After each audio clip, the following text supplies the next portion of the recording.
Y'all live. You okay? Yeah, I'm good. I'm good, man. I'm good. We're going to give some people some time to come in. I don't know. I was a little nervous today. You was nervous? Why you was so nervous? Ooh, I don't know. It's been so long since I've been live. I want to make sure when you come on that you can hear me and that you can hear us good, that you can see us good. Let's see. Like and share as you come in. Say hello when you come in. That would be great. I know I'm definitely a little bit nervous. Don't be nervous. But This is why we just chill and vibe. That's all. But I'm really I look forward to sharing. It's gonna be good. It's gonna be good. So we come on a little early to get some people on. If you can hear us, let us know that you can hear us good, that you can hear us well. We would appreciate it. Good, good. Thank you. Thank you, thank you. I like to come on just a little bit earlier to give people time to come in. Also to make sure everything is working properly because I don't want to be fiddling with no technical stuff when it's time to get started. But thank you for joining us. Thank you for being here with me, myself, Queen KJ, and Mr. Devin Jarrett. How y'all doing? Thank you for coming on. Okay. So I'm going to go ahead and give it just a couple more minutes, and we're going to get started. They said they can hear us. Can you also see both of us okay? If you can let me know that too, just in case we have to make some adjustments. I would appreciate it.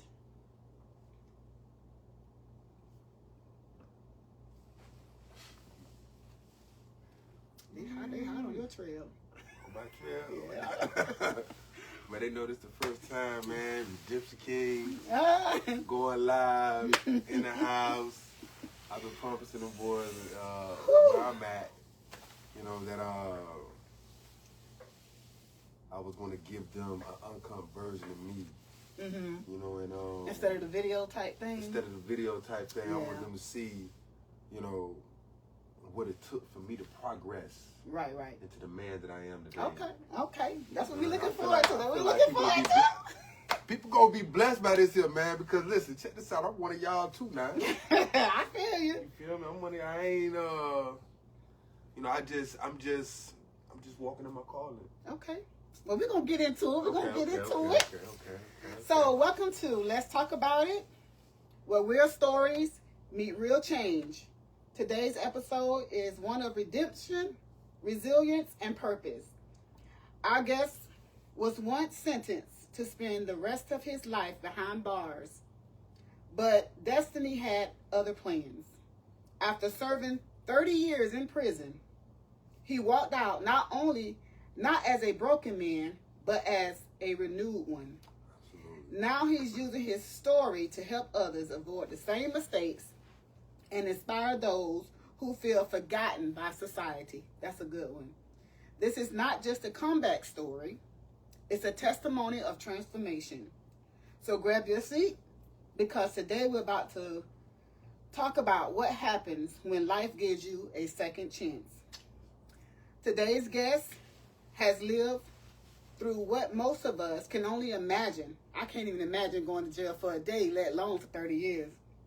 Once facing life in prison, he now dedicates his life to mentoring youth, speaking in schools, and advocating for those who are still behind the walls, once knew so well. Please welcome to our show, Devin Jarrett, a man who turned time into a testimony. Hey, how y'all doing? I'm so happy to be a part of Queen K show. You know, I've been checking it out online. I was like, man, I got to get on there, and I finally had the opportunity to do this. So thank you for having me. I'm glad to I really have you. appreciate it. So you can just open up a little bit about some of your history and some of your journey? Okay, well, Let's start with before the sentence. Before Who was Devin before the sentence? okay, well, any of y'all know what it means to have, you know, well, I can say it like this here, the straddle the fence, sort of say. See, as a kid, I didn't know what straddle the fence was, but I straddled the fence often because I had a mother that was a saved, praying mother. How many of us have mothers that save and pray? Oh yeah, mine. You know, we got mothers that save and praying and wanting the best for their children, but mothers got to go to work. Yeah.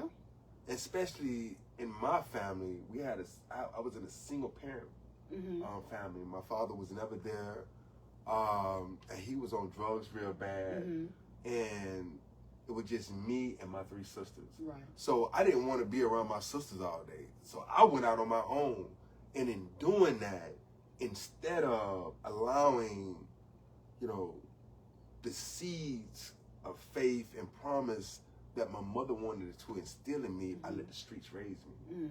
And so in letting the streets raise me, it gave me a certain type of temperament. Now check this out, I wasn't born and raised in Florida. Oh, I know. I'm from Detroit, Michigan. And I ain't saying that to be high class because I'm a Floridian and I've been here long enough to deserve to be a Floridian. Right. Especially doing 31 years in prison. But, you know, every time that I stepped out onto the streets in Detroit, it was all type of stuff going on. You had people getting mugged over here, prostitution over there. You know, it wasn't nothing to see guns. You couldn't carry guns freely like you do in Florida now. You going to jail for carrying a gun back in those days. You know, especially kids my age. And I wasn't nothing but like, as far as me being conscious of what's going on, around what, 9, 8? And I'm coming out and I felt like, okay, I need to be one of those people. Right. Because that's what I seen every day. You know, this is the environment that dictated my type of thinking at the time. So anything that went along with progressing me, I was down with. So I guess that's when they say a lot of people are a product of their environment. Absolutely. So because of the environment that you grew up in, you, in a sense, became that product. You became that person. I became what I saw every day. Gotcha. Because we are the sum of our experiences. My experiences was going out in the streets. I'm seeing my homeboys and they like, hey man, who we gonna rob today? Or we gonna beat up today? Or what you call looked at me wrong today? This was the attitude and the mindset of the kids in the street. So just imagine the adults and the way they thought. And so, you know, that was a situation that I couldn't run from. Because my mother was trying to take care of us and her babies. You know what I'm saying? So we couldn't afford to be in a fancy home or in a good neighborhood. We had to deal with what we had. But the only thing that my old girl, my mother could instill in me was seeds and faith. And she kept me in church. I'm talking about she kept me in church so much. She said, I'm going to keep you in church so much, you ain't going to have time to go out in the street. But you still made time to go on the street. Because she had to work.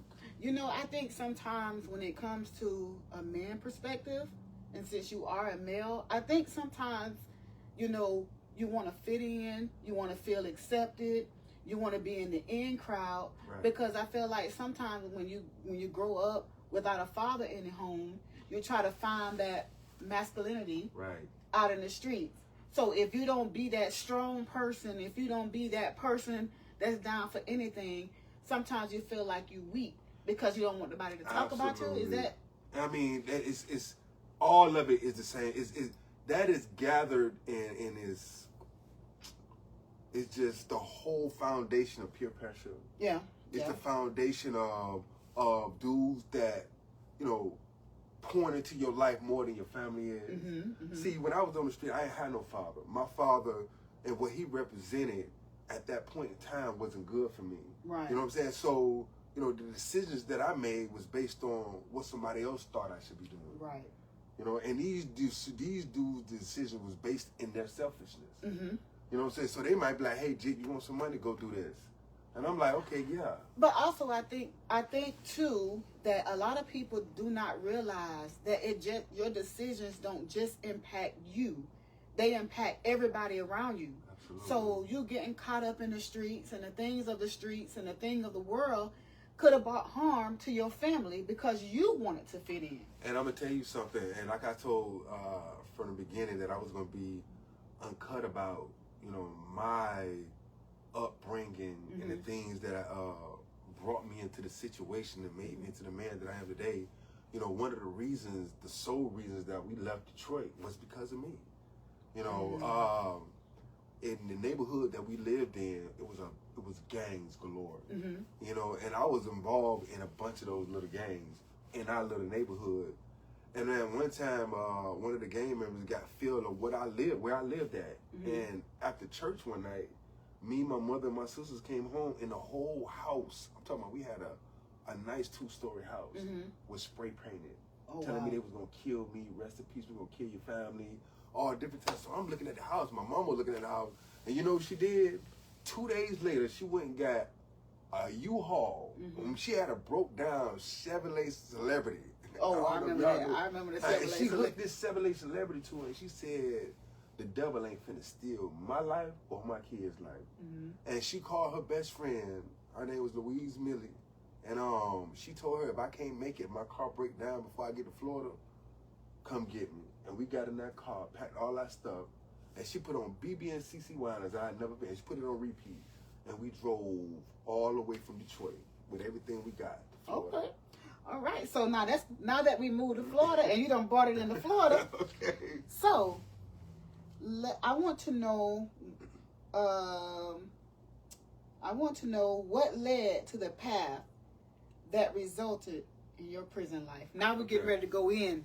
Okay, I'm gonna give it to you. I'm gonna give it to y'all raw. And I'm gonna try to be not long-winded with this here because I want y'all to really understand, my way of thinking at that time. Okay, it's nothing new that people who know me knew that I was about, being in this gang life. That's all I knew. Coming up, that's what I wanted to be a part of. I felt like, me being a part of that brought me stature. Because there was a lot of dudes in this gang life that was way older than me. And guess what? They was going to clubs, they had cars, all the females was sweating them. Now I'm in high school. I'm come from a whole nother state to a whole different culture in Florida outside of Detroit. And I wanted to fit in. I wanted to be down. And at first I said, man, these dudes down here, they country, they slow. But I quickly learned that they're not that slow. They ain't slow here. These dudes is off the chain just like they are up in Michigan. They just wear flip-flops sometimes and diggy stuff. They're not that slow. And they know how to fish. You know what I'm saying? Right. So when I came down here, you ever heard of the saying that birds of a feather flock together? Yes. Okay, so I gravitated towards those people. And they gravitated towards me. And come to find out, the 3 people that I gravitated towards, they wasn't even from Florida. One was from Chicago. And one was from New York. And we all had like a North mentality. See, that's how the devil works. He put things together behind scenes to destroy you. But if you ain't paying attention to it, you get caught up. You'll get caught up in the schemes.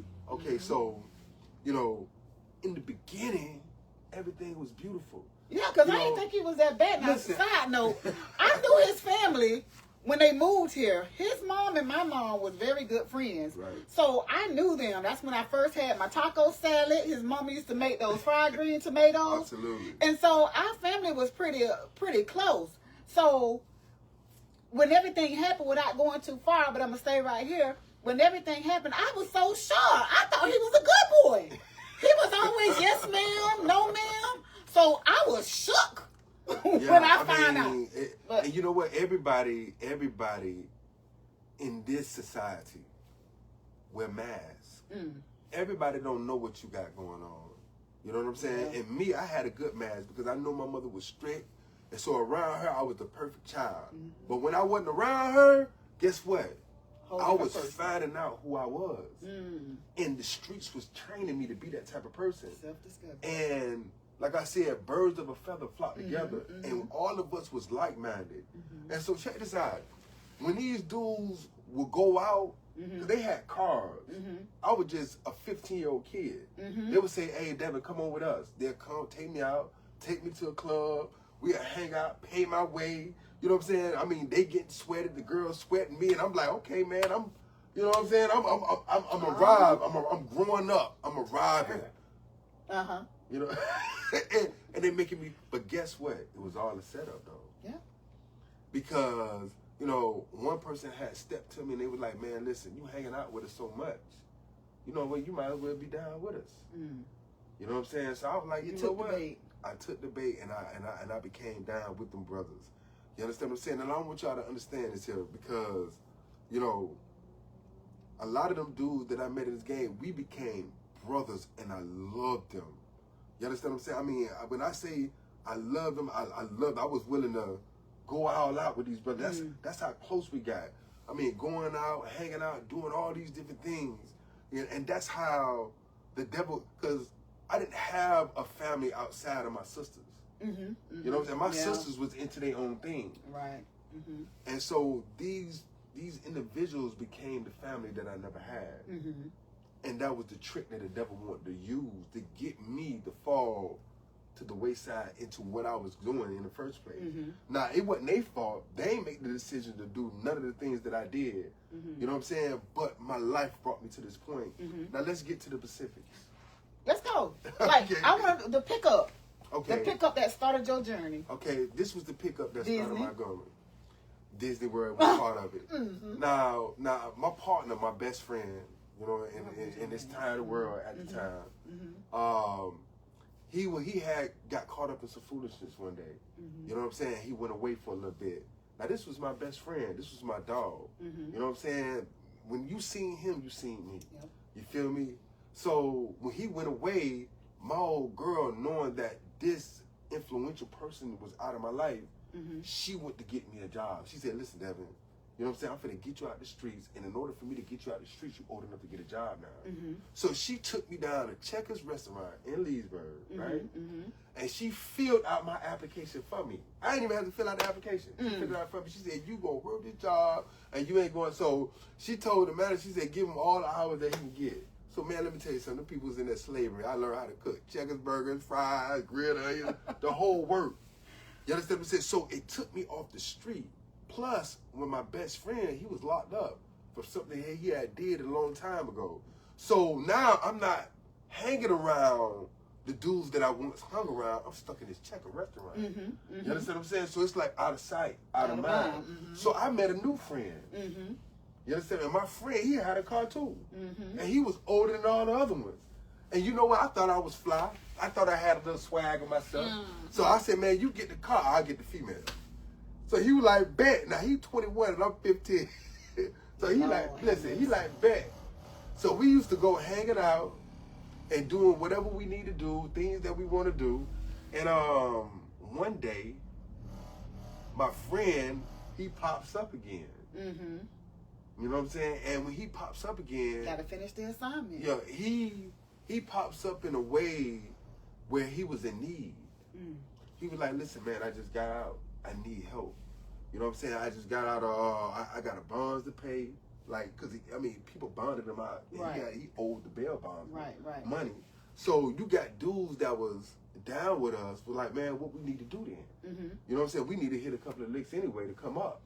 So this was the mindset at the time. And me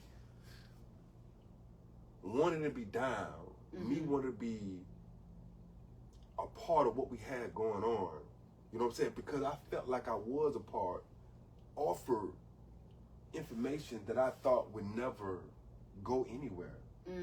So imagine my partner come home, right? We throw a little party for him. We all hanging out.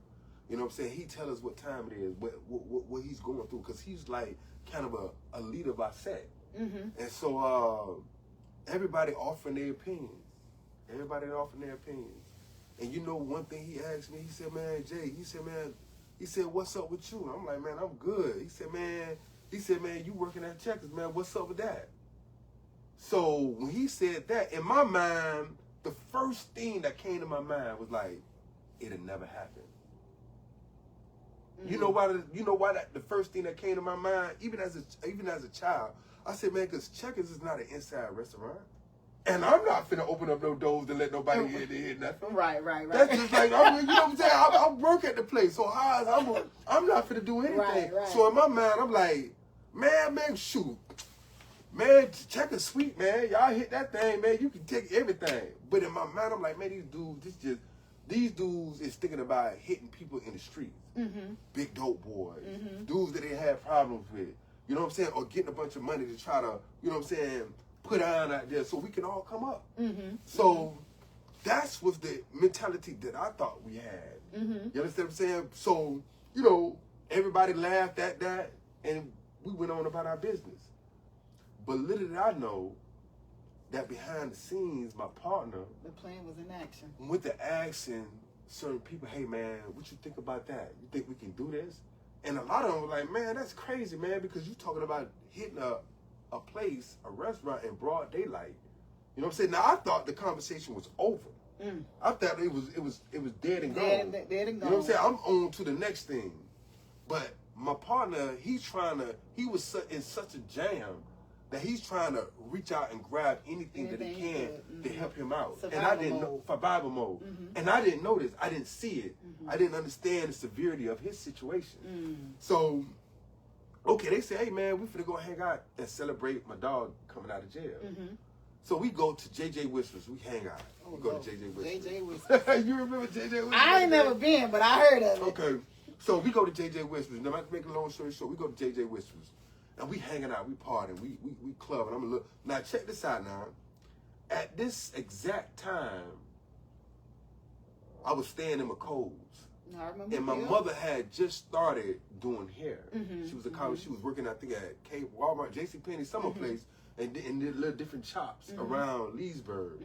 And she was getting real good, real good. So she told us, she said, listen, I'm finna go to Atlanta to a hair show to get up on my game, take some pictures so I can learn different styles that I can bring back.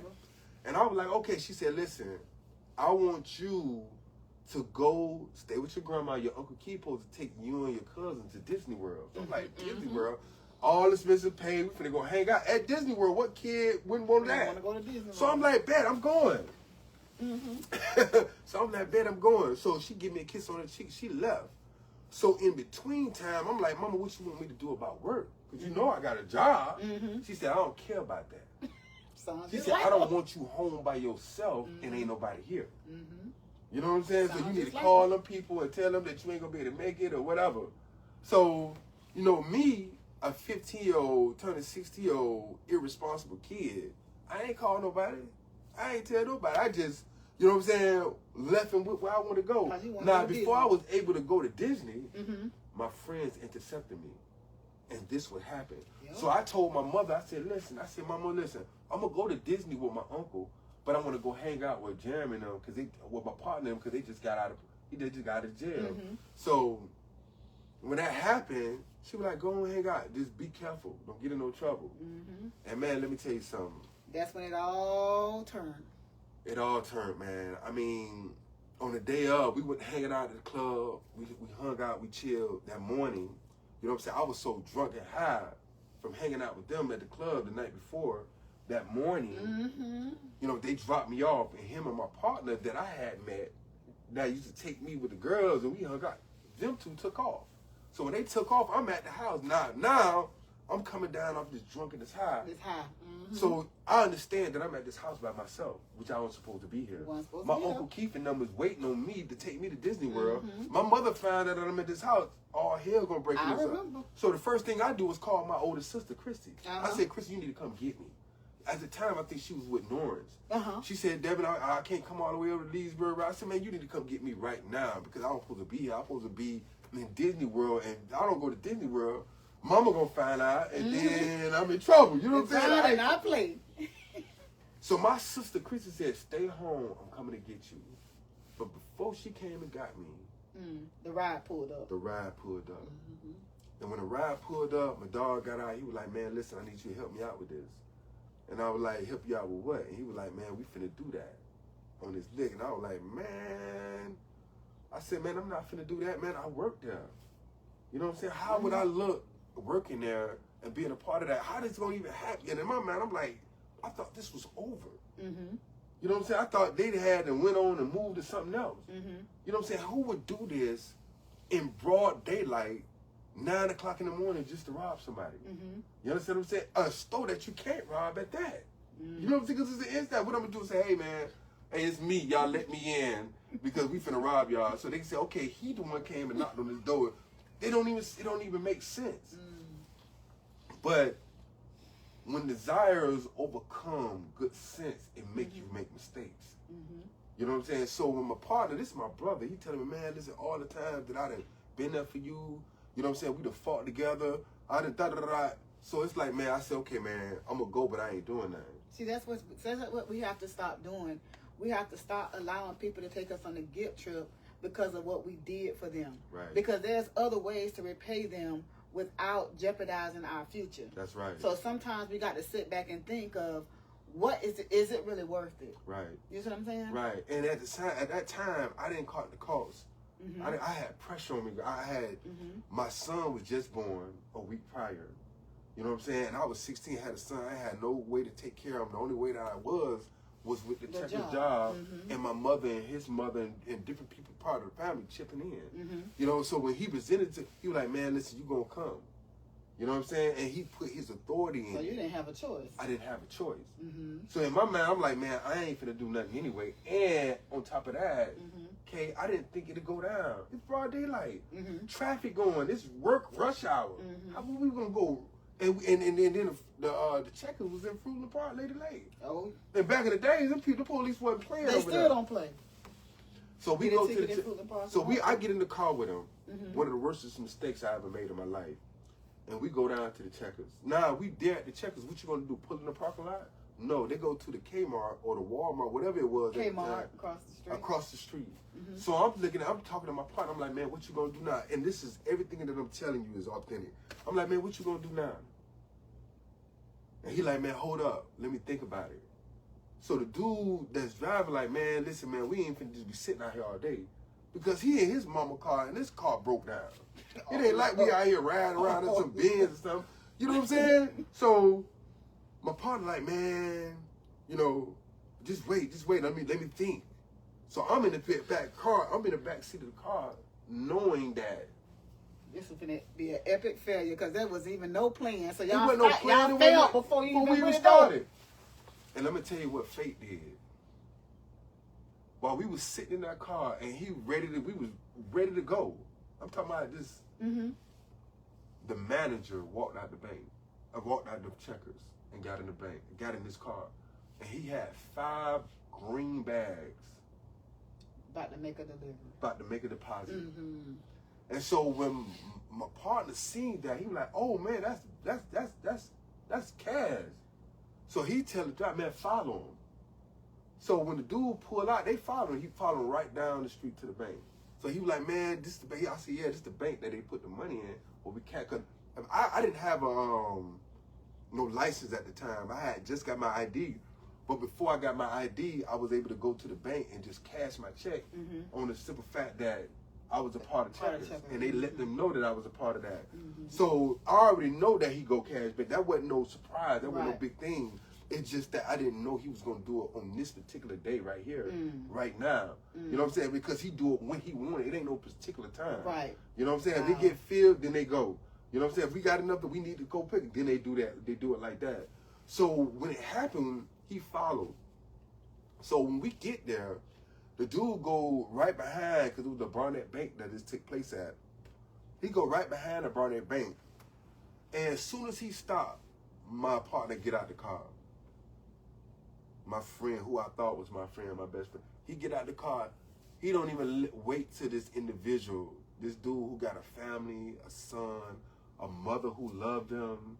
You know what I'm saying? I mean, his potential, his life expectancy, everybody waiting on him to come home. You know what I'm saying? All this stuff going on, but in our young minds, we didn't consider or see this. Because the only thing you saw was your own selfishness. Wow. So my partner ran up to him and he did what he did. And it was a horrible scene to take in. You know what I'm saying? Now me, I'm at a loss for words, really. because I know this wasn't supposed to happen like this here. It could have been done so many different kind of ways, and it's just all going through my mind. And at the same time, I'm like, man, I got a son.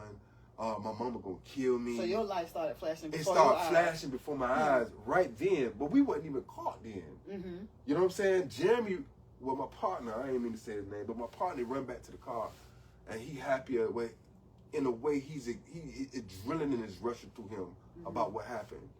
And so when we pull off, I'm like, I can't believe this happened. You know what I'm saying? The first thing in my mind, like, I need to get out of this car. You know what I'm saying? But I'm so far away from the house, I'm like, man, I can get out and walk. But I'm like, man, I'm not going to get it, because if I get out and walk, who knows, this dude might shoot me. You know what I'm saying? I don't know what's going on. I'm confused. You know what I'm saying? I done been in crazy tight situations, but the circumstances and the scenarios and how this played out, my closeness to the person who actually died in this case, all of this resonated within me. And I didn't have time as a young teenager to process this here. Now, I done been in crazy situations, gunfights, all kind of stuff coming up, but this was something more personal. So did it make it personal because you yourself had a son, and you yourself was a son? Absolutely. You know what I'm saying? That made it personal. Me, you know what I'm saying, working around this individual, me being best friends with my partner, you know what I'm saying, me just meeting this other dude, and me and him, all this stuff was coming to an end. You know what I'm saying? Because when you plant seeds, trees grow. And as a child, you just don't know how tall this tree gonna grow. So we get stopped not 10 minutes later, surrounded, guns everywhere. I remember the call, because your mom called my mom, and I was like, what? What is happening? You know, because I was still in school then. So I was like, I say, no, mama. And she was just like, yeah, it really happened. It really happened. And I'm going to tell you, you know, when it happened and they surrounded us and they got us, they patted us down, they got my wallet off me, see my ID, found out that I worked at the place. So they charged me as a principal to armed robbery, which resulted in a first-degree felony murder. And I'm like, okay, then what that carry? You know what I'm saying? What this charge carry? Natural life sentences. And they said, man, if you was 17 with a kid, we'll put you in a chair. These what the detectives was telling me. Now they get me, they get me all the way in my boxers, right? You know what I'm saying? After we get taught, they take me down to the police station, and they put me in the office, and they crank up the AC on me in my boxers. And they let me sit in that office for 6 straight hours before anybody come talk to me. Wow. You know what I'm saying? I'm a mother, and I asked, cried, I did all these different things. And different officers come by me talking about, we're gonna make sure you die here for the rest of your life. I mean, they was spooking me up, blowing me up, but I still didn't sue them. Then one of them came to me and was like, hey man, listen, you might as well tell us everything, because your friend's talking now. That's what they do. So I watch a lot of Law and Order. Right, so I'm like, man, in my mind, I'm like, man, I don't believe that. You know what I'm saying? In my mind, I'm like, I don't believe that. You know what I'm saying? But at the same time, I'm thinking like, dang, you know what I'm saying? How can I get out of this? Well, if I'm going home today. Definitely you know what I'm not. saying? And I even asked the officer that. I said, is I'm going home today? And he said, we're going to have to think about that. This was the exact words. So I'm thinking, he looking at me like, man, this dude here, he has no clue about what's going on. Trying to be a part of the street. Yeah, and then he come back and he said, listen, he said, let me tell you something. He said, man, somebody lost their life. We charging you with this. He said, we charging your other co-defendants with this. He said, I'm going to tell you this here. He said, one of them tried to plead immunity and couldn't. You know what I'm saying? And the result in that situation is all of y'all none of y'all ain't telling him to, all of y'all gonna get the same charge. So I get adjudicated as an adult, right? I get adjudicated as an adult. I go to the detention center. And when I get adjudicated as an adult, that gives me access to life sanctions now. Because they can't just sentence a juvenile. They got to make you an adult before they can sentence you to a juvenile. So now I'm in the county jail. And I'm under pressure. I'm in the county jail with a couple of famous criminals. One was a dude that had raped a lady and killed her 2 little kids in Houston. Oh, I remember that. You know what I'm saying? So we all in the same spot together. You know what I'm saying? They went to trial before I did. And when the judge threw the book at them, I knew I was gone. You know what I'm saying? He threw the book at me. I mean, man, I'm talking about when I got in there, they said, listen, the prosecutor at the time said, you see how this young man talk? They said, we know that he's not one of us. Just look how he talked. Talking about you? Yeah. Oh, okay. Because I didn't know how to talk. Mm-hmm. My whole speech was Ebonics. Mm-hmm. You feel me? You know what I'm saying, my nigga? All these different things. Mm-hmm. And I didn't know how to express myself Mm-hmm. and explain that, hey, man, listen. You know what I'm saying? I ain't killed nobody. Why y'all killing me? Mm-hmm. And that's what they was doing. And when they sentenced me to that time, man. So what went through your mind? That was my next question. When you heard the words life sentence. Man, when the judge told me that, he said, listen, he said, Mr. Jarrett, he said, we know that, you know, that you wasn't the actual shooter in this case. He said, nonetheless, you chose your friends. And because of what they chose. That's a good. You have to be careful what friends you choose. That's what he because said. Friends could either make you or break you. He said, you chose your friends and they made decisions that are affecting you right now. Mm. And he said, for those decisions that are affecting you right now, I'm sentencing you to 2 natural life sentences in prison without the possibility of parole. And I hope you die in prison forever. I mean, and while I'm looking at this judge tell me this here, you know, and people clapping their hands and all this other stuff, you know, the first thing that kind of come into my mind was tears. And then I heard somebody laugh in the courtroom. And when I heard this laugh in the courtroom, I looked around, and everybody else turned around too. You know who that laughter was? That was my mother. Mm. And she said, Devin, Satan is a lie. You coming home. Wow. Absolutely. A praying mother. And she said, in the courtroom, when you go home, when you go back to that cell, call me. You know what I'm saying? And I want to also, because I want to tell your audience this as well as mine. Because I want them to understand the element that God puts in this here. Mm-hmm. Because God is omnipotent, however you want to say it. Omnipresent. Uh-huh. He know everything. And he know all what's going on at all times. Before I got locked up, 3 months, a young lady stepped to me, Emma Coles, 2 o'clock in the morning. And I got friends that can attest to this. And she stepped to me and she gave me a Bible tract. And I was like, man, it's 2 o'clock in the morning. You coming to me, Emma Coles? Who is you? Mm-hmm. And she said, God told me to give you this Bible tract. He told me you finna go somewhere for a long time. And it's going to take the power of God to bring you back. Listen, I got goosebumps on me right now if I'm lying or flying. The lady stepped to me and I got partners that can confirm what I'm telling you. And I was like, why are you telling me I'm finna go? She said, I don't know. Go wake up your mama.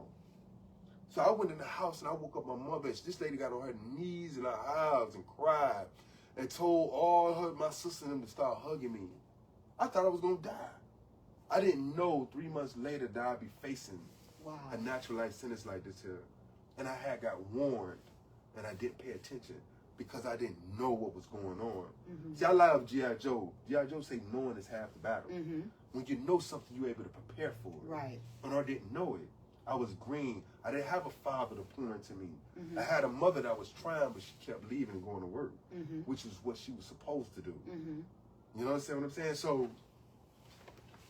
she told me, she said, listen, when you go back there, call me.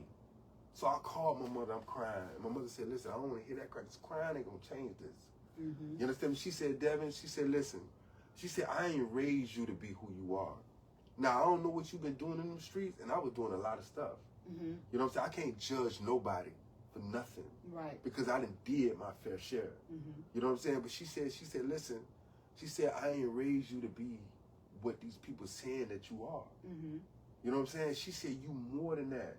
And she said, listen, in order for you, you know what I'm saying, to show these people that you more than that, you can't go just giving up and acting a fool because you, she said, man, them people don't got the last say. God got the last say.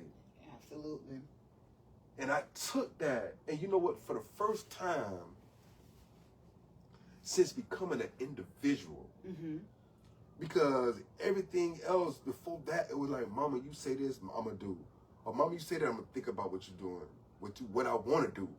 Even though I'm going to tell you what I want. I'm going to do what you tell me to do, but I'm going to think about it. Mm-hmm. See, that's the process of a teenager becoming an individual Mm-hmm. because they have their own mind. Mm-hmm. You can't tell me to jump off the roof into your arm. I'm going to think I'm going to hurt myself. Mm-hmm. But if I was a baby, I'd just jump out Mm-hmm. because mama's voice is law. Mm-hmm.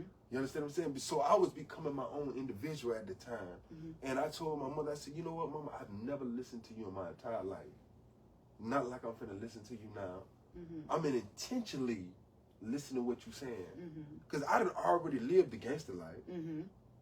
So that got you. It got me 2 natural life sentences in prison. So I told my mother, I'm going to listen to you and do it your way. So when I got in prison, and this is another phase, this is a shift. Because when I got in prison, you know, I went to one of the worst camps in the state of Florida at the time, ACI. You know what I'm saying? They call it GayCI right now, but it was ACI then. Man, when I first came off the bus, you know, you had dudes, short dudes, tall dudes, but it was one common denominator with all these dudes. All of them had muscles. They looked like little action figures. So I'm like, man, where I'm at? And so as these individuals got off the bus, the correction officer was like, hey, you know, you go over there, you go over there, you go over there, you go over there. Now I'm going to give y'all an opportunity. Anybody want to check in and not come on this compound, you can go to jail right now, and we'll transfer you to another camp that they're going to ask you the same questions at. Or you can be a man and face what you're going to face here. And so I'm looking like, and I'm looking at these dudes, and the dudes in the background, they picking, oh, I got him right there. I'm choosing. They choosing. So I'm like, man, I'm going to have to fight. I ain't scared. I ain't got heart, but I can't beat 5 or 6 of these dudes up. That's 250 pounds, 6 feet. And were you what, 15, 16? I'm 15, 16, about 5, 7, or 8. You know what I'm saying? And so I hit the compound. Somehow I got in there. I got in my dorm, packed all my stuff. You had a bunch of dudes coming to me, man, where you from, and different things like that. But after I got in and got settled down, a dude stepped to me. He said, man, listen. He said, you got 2 choices, partner. And I said, what choice is that? Because I'm ready to fight. You know, in prison, in jail, they're like, man, when you go, man, just get it over with, fight, and do your thing. And dudes ain't going to mess with you no more. You know what I'm saying? That was my thought. So when the dude stepped to me, he said, listen. He said, you see them dudes over there? And it's about 25, 30 dudes. Jits, my age, but these big dudes. He said, all of us going to get on you. Not just me. He said, we don't fight alone, and we got knives. Oh, God. He said, you got a choice. He said, you can either be down with us, a predator, or you can be a prey. What you gonna be? A predator or a prey? That's good. Because it's prey out there. Or you can be a predator.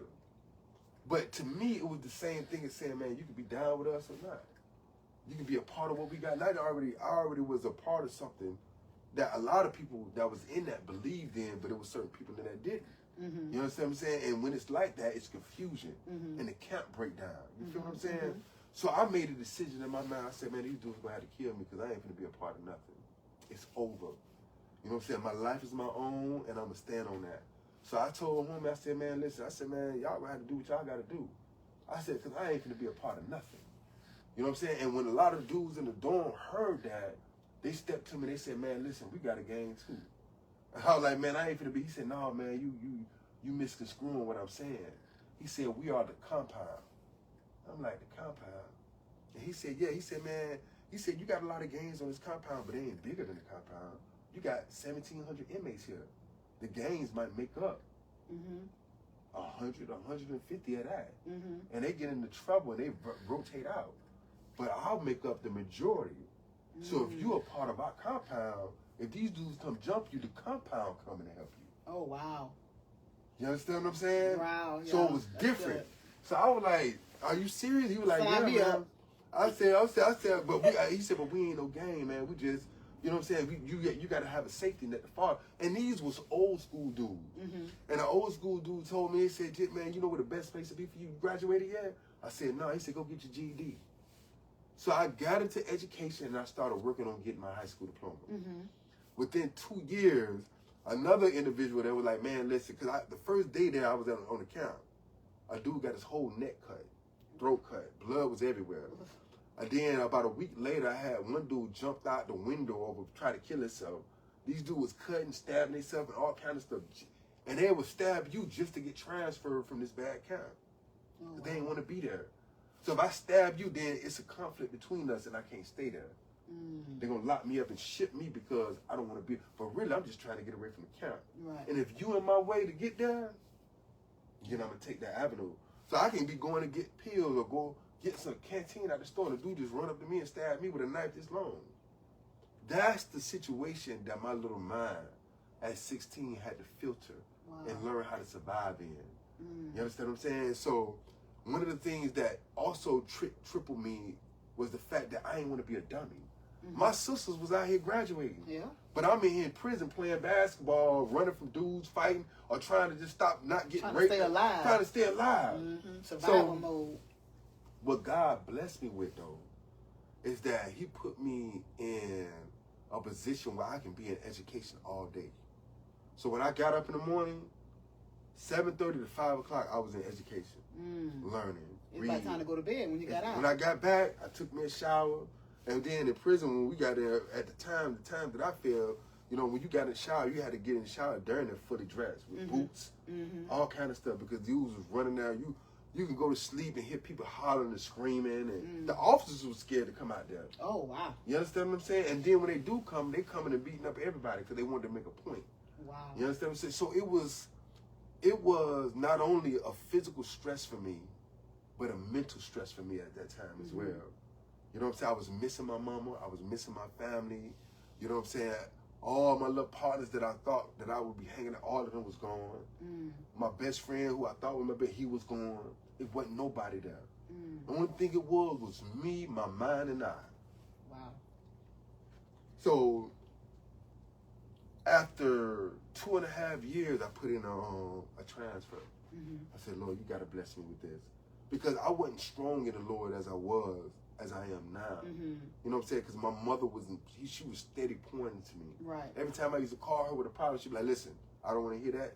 If you ain't talking positive, don't call me. Oh, that sounds just like And I want her to send me, listen, I wanted my mama to send me $25 for canteen every week. So I wasn't calling with the foolishness. I wanted that money. I wanted them chips and chips. I know, that's right. But every time I used to call, she used to point to me, Devin, you need to do this. Like one day I said, Mama, I said, I can't live on your faith. I can't live. I need to know God for myself. He ain't doing nothing for me. I'm in here running and fighting and checking. You don't know what I'm going through in here. I told my mother this. I said, listen, you talk to me 15 minutes on the phone, but the next 24 hours, I'm in here with dudes that I don't know. Wow. I'm in here with strangers. You know what I'm saying? I'm seeing friends die. Real time, man. This ain't no game. You know what I'm saying? I ain't asked for this, but I'm dealing with it. You know what I'm saying? And in the back of my mind, I always knew that I'm going to die here. That dudes coming here young as me, they point, hey, man, that dude was your age when he got locked up. This dude, an old man, grayed out, bowled over. Man, that dude used to dunk and everything. Wow. And in my mind, it's like, man, that's me. That can be me. That's my reality. So while I'm trying to get an education, while I'm trying to act right, I should be in here just doing what the heck I want to do. What is the sin for? But it was always something in me. Still a part of the plan. Pulling me. Pulling me. I didn't know what it was for. It was some situations, I kid you not, I don't know how I got out of. Wow. But God was like, hey, yeah, you deserve that, but my mercy triumphs. James, the third chapter, or it's the third chapter. The Bible says that God mercy triumphs over judgment. You deserve this, but my mercy is the only thing that can tamper what you deserve down. You understand what I'm saying? So while I was in prison, listen here, I met individuals that spilled into me. Good thing that because I was trying to figure out how to be an adult by learning from what was around me. You know what I'm saying? Because that's how you got a father or a mother to say, okay, this is how you do this here. This is how you do this here. You understand. Then I understand this here. But when you got strangers that will use you at the drop of a dime, the only thing that you can do is talk to them a little bit and get a little bit of truth and then go about your way. Because if you talk to them too much, they'll be in your house, they'll have your gym shoes, they have all this stuff. They'll be your friend for a week. They'll have dudes running and stab you. It's all kind of stuff. So you had to be like a cat. You had to be cautious at all times. So how many facilities did you get transferred to? I got transferred in the whole 31 years, I say 9. And that's good because you majority of the times you get transferred from facility to facility when you doing crazy stuff. You know, if I go to a camp and I stab somebody, oh, we don't want you here, they'll transfer me. But if I'm doing what I'm supposed to do, they'll want me there because they want these type of inmates in these facilities. That's not causing no problems. Right. So I left ACI and I was happy for it. I seen some people die there. You know what I'm saying? I got into many fights there. ACI was one of the worst camps I've ever seen in my entire life. You know what I'm saying? I mean, roaches everywhere, rats. I mean, it was just, it was horrible. You know what I'm saying? So I put in to go to Lake Corrections. I said, boy, I'll be home. Clermont, Florida. It's right in Mineola, Lake Corrections. Here I come. Guess what? The bus drove right past Lake Corrections and went all the way to South Bay, Florida. And I said, what? I even told the correction officer, waiting, almost ready to go to jail. Man, y'all passing my spot. I got approved to go to this camp. And they were like, man, this ain't no democracy. This is a dictatorship. Sit down. Oh. So I sat down, you know what I'm saying? And I traveled all the way to South Bay. And when I got off that bus in South Bay, I was so mad. Because a bunch of white people came out the little check-in. They took, put your forehead and your nose on the wall. I'm like, here it is. They could have beat us up or break us in or whatever we need to do to get conformed to whatever going on. And so after they finished running through our little check, we walked into the South Bay and I found out that South Bay was 90% women. The whole camp. It wasn't no men there. Oh, Lord. And I was off the chain. I hadn't got my little size on me. I thought I was, you know what I'm saying? And man, listen, we ain't gonna go into detail on camera. Yeah, don't go into detail. But listen, I hung out for 10 straight years. So you basically had a gravy for 10 years. Man, listen, I felt like I was on the street. Oh, wow. That's how much I hung out there. I felt like I was on the street. I grew up into, you know what I'm saying, a semblance of the man that I was to become. You understand what I'm saying? I had to get humbled. Yeah. I had to get humbled. And I got humbled at South Bay. I had thought that I was out of control. I was out of control, but I was still going to church. I was still trying to pray. I was still trying to do all these different things, but I was living how I want to. Right. But you know what? God told me one thing, and I'm going to be real quick with this. God told me one thing, right? He said, listen, Devin. He said, man, you know, and this was just a feeling that came over me. He said, Devin, you good. I had my lockers, because they give us our own lockers, full of food. You know, I had, you know, good friends. You know, I was in situations that was, you know what I'm saying, to my benefit. And everything was cool, but God said, I ain't gave you what you want, though.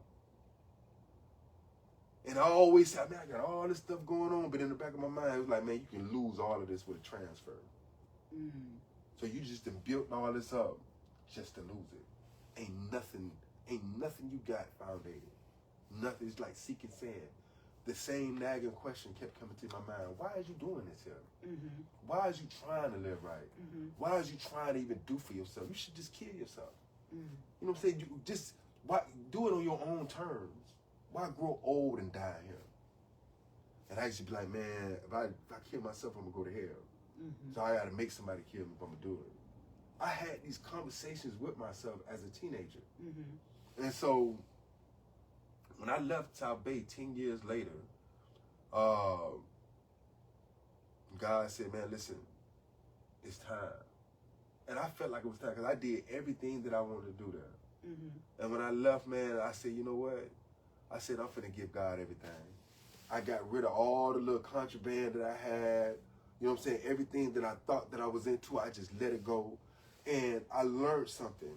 A dude told me, see, words are powerful. Words can change you.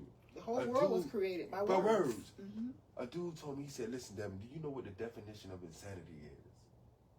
And I said, no, I don't. He said, doing the same things over and over again, but expecting different results. He said, Devin, if you want to change your life, or if you want to see a change in your life, you got to be different. Because when you different, you attract different now. Yeah. So now you ain't attracting these dudes to you. You attracting what God wants to come to you. You know what I'm saying? Because that, so he was like, okay, man. Okay, so when you do decide that you want to change, you know what I'm saying? What's influencing this change? what's the intentions behind it? Mm-hmm. You know what I'm saying? See, he said, see, that's when the Holy Spirit come in, because he's the one that influences your decisions. Right. Because it's not in you to order your steps or to correct your way, but it's in God. Now, this was good, strong men of God that was inmates, mind you, that was spilling into a young man who needed it, except that my father didn't do. And when I got that, it hooked in my soul. And I never forgot. I said, man, listen, if I want to see different, I got to be different. Yeah. So I started doing things different. But guess what, Kay? What's that? Guess what? I still couldn't see a change. Things were still going the way they was going. Things were still being the way they were. I'm like, man. One day I woke up with a sense of urgency in my soul. I don't know if y'all out there know what a sense of urgency is. I'm sure they do. But a sense of urgency is when, you know, you probably got some life-threatening disease, but it's a cure for it. But if you don't get to this cure in time, you're going to die. So now I got a sense of urgency. I got to get up and go about myself. I woke up one morning with that. Something told me in my spirit, Devin, if you don't do what you need to do right now, you're going to die here forever. Because I would never let myself believe that. So I got up one day, I put out my locker, and I went to searching all my legal work, everything. I digged it up. And I went to every corrupt, good chain gang, whatever you call prison lawyer you want to find, asking them about my case. And you know what the people told me? They said, man, you should have came here 15 years ago. He said, you time barred. You can't file nothing. Even if you had something good in your case and you try to file it, they got an avenue to deny you because there's a certain amount of time that you have before you can file anything else. Wow. And while I was out here trying to survive, guess what? I actually killed myself because I couldn't file nothing. So I listen, my whole mind, I was like, it's like my whole brain was just throbbing because I knew that if things didn't change in my life, it was over. It was no more. You know what I'm saying? 5 years on about 10, 15. I'm working on my 20th year now. You know what I'm saying? Ain't nothing. My mother, she done went from 39 to in her 60s, almost in her 70s. You know what I'm saying? Then in the process of that, my sisters died. You understand? So it was a whole bunch of different things was going on that I had to battle with, that I had to face. And I remember singing at your one sister funeral. Yeah, when she passed away, Chrissy. Right. Yeah, absolutely. So when in the process of that, it was just so much stuff going on in my life at the time, and I just couldn't take it. And I told God, I said, Lord, you know what? I'm gonna give this to you. I'm gonna give everything to you. You know what I'm saying? I said, you know what do you want me to do, Lord? And you know what God told me? He said, the first thing that I want you to do before you come and present any gift to my altar is ask for forgiveness. Just that simple. Just that simple. So I said, forgive who? I've been in prison 20 years. Who I'm going to forgive? Who can forgive me? I don't even know half the people. I can't say, so I called my mama, my sisters, and I asked them for forgiveness. I said, man, y'all forgive me, man. If I caused y'all any mischief, but God wasn't what God was talking about. I wasn't what God was talking about. You know, it was a person in my case, and man, at the time, I couldn't stand this person. It was my lawyer who got me all this time. That's what I thought in the beginning. And I couldn't stand. I was like, man, this dude could have got me out, blah, blah, blah. You know how all of us, we always ragtag on our lawyers. And God was like, man, you need to forgive him too. I said, for what? That was his job. He said, no, you need to forgive him too. So I went in my property and I dug up an old letter from 1995. And this was like in 2016, 12 at the time. And it had his letterhead on it. So I wrote him a letter. I didn't even know if he was still in the same office. But I wrote him a letter. And I told him, I said, listen, I said, forgive me for thinking about you a certain type of way, or you thinking about me. I want you to understand that everything that happened to us in the past is in the past, right? Right. And that was what it was. Check this out. Behind the scenes, the lawyer wrote me back. And he told me, he said, man, listen, I've never had a client that ever stepped to me and asked me to forgive them for putting them in the position that they were in. Is there anything that I can help you with? And I was like, hey, man, listen, you don't got to help me with nothing, man. I'm just Right. being obedient. To make a long story short, this lawyer went behind the scenes, and he set up for me to be interviewed by a professional from BBC News, the litigators. Not litigators, but I forgot what they were called. But anyway. BBC News. BBC News, I was interviewed by them, and the lady came and interviewed me, and she also interviewed my judge in my case that gave me the life sentence. And she said, look what this dude doing. He been in prison for 20 years. He has only one DR, which is a disciplinary report. If you get in trouble, you get a disciplinary report. I got 7 vocational trades. I got my GED. Wow, that's good. I got into a professional speaking class. You know what I'm saying? I started changing. I got into learning how to rebuild computers when I went to my 3rd camp. Then I started holding Bible studies. I started, you know what I'm saying, organizing meetings in the prison where inmates can come and just spill what's going on with them. You know what I'm saying? Because it was a lot of juveniles in there that wanted to change, but they ain't had a platform to change. And while all this stuff was going on, God created a law within there that fit me to the teeth, and it delivered me from prison. But I'm going to tell you this here, and this is the icing on the cake for all of y'all out there. And I know y'all been with us holding on, but I want to tell you what forgiveness wrought. Now, in my whole 30 years in prison, there was one person that was always against me. And that was the victim mother in my case. Her name is Miss Judy Campbell. Why wouldn't she be? Her son passed horribly in our situation. You understand what I'm saying? But when she found out that I had given my life to the Lord and I changed, you know what I'm saying? The spirit in me agreed with the spirit in her. And she stood up for me. She went to court and went to bat on me coming home. And it confirmed and solidified God's will for me out here, right now.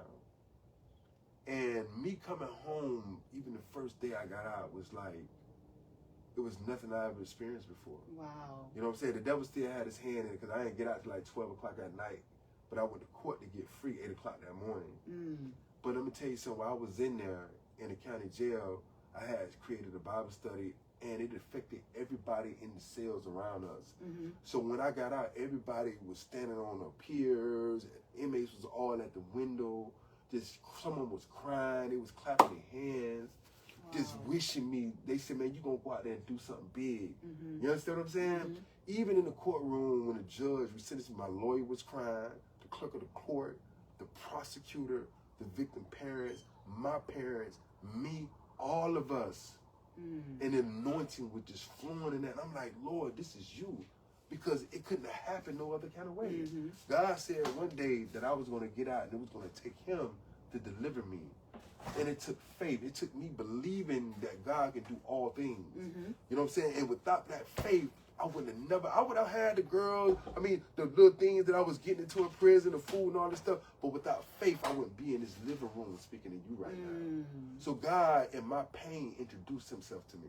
Oh, wow. He showed me who I am. Because if I was on my own living as this individual, just existing in this world, I wouldn't have never known a creator that can change and save me. Right. And then being in my situation, he changed me. Let me tell you something. God ain't stopped there. Because when I came out of prison with a mind like, you know what, Lord? You in the driver's seat. You driving. You understand what I'm saying? Anything that's going to happen to me is going to happen because you open up the door. I'm just going to be willing to be there and have the energy to push out and do what you need me to do. So when I got out, the first thing I did, I had a couple of cousins and they stuck to me. They were like, man, D, you know, we be on TV and we be on YouTube watching these prison stories. Man, why don't you sit down and just talk to us about, you got prison stories? I said, man, I got 1,000 prison stories. Well, tell them your YouTube. Listen, y'all go follow me at Redemption Kings on YouTube, man. You know what I'm saying? A prison story. And I'm telling you, he goes more into detail, everything on what's going on, man. Yeah. You know what I'm saying? And I'm spilling it to you because, listen, the show started jumping. The show started jumping. Not only that, I'm also speaking in schools. Mm-hmm. I'm also going in churches. Mm-hmm. You know what I'm saying? Talking to the youth. Mm-hmm. You know what I'm saying? I'm trying to be positive out here, and my Right. faith is pushing me to do these Right. things. You know. So how would you encourage the people to some of those who might be facing some of those things and going through some things? How would you encourage them if you had final words to leave with them before we get off this broadcast? Okay. How would you encourage them? Okay, sorry y'all, I'm going over time. Oh, that's okay. That's okay. It's probably going to be a part 2. But Okay. I want him to be able to leave Yeah. because I always like to leave positive, encouraging words to someone who might be going through something like this, or may have a child who may be going through something like this, Okay. or something similar. Like, how would you encourage them? I'm gonna tell y'all this here. This first thing I ever asked myself is, did I ask to be born? How many of y'all asked to be born? Ain't nobody asked to be born. So we ain't got the choice of whatever situation that we're born in. You understand? But God knows. God knows the situations, the choices, and the circumstances we are born in, because he has a purpose for every last one of our life.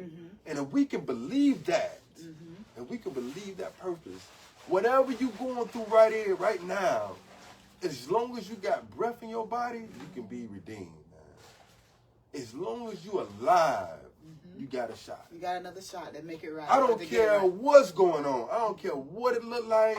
I don't care if these people say you got cancer. I don't care if they gave you. I had 2 natural life sentences for 31 years. And these people told me I would never get out of prison. And God said it's time.